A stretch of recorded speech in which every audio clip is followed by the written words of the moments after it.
আসসালামু আলাইকুম ওয়া রাহমাতুল্লাহ। প্রিয় বন্ধুরা, আপনারা যারা ইতালিতে স্পন্সর ভিসা এবং এগ্রিকালচার বিষয়ে যারা ফাইল আবেদন করবেন, তারা অবশ্যই অথেন্টিক সোর্স হলেই আপনারা আবেদন করবেন। আপনাদের যদি কারো পরিচিত আত্মীয় স্বজন থাকে, তাদের মাধ্যমে যদি আবেদন করতে পারেন সবচেয়ে বেস্ট হবে।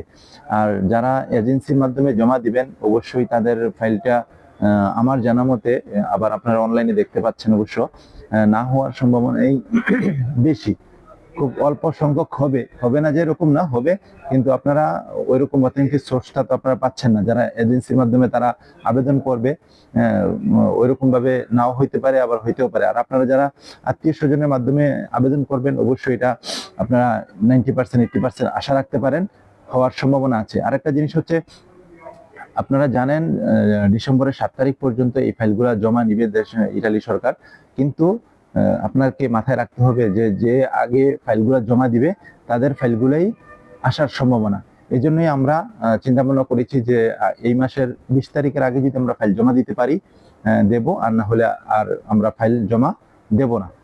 ধন্যবাদ সকলকে।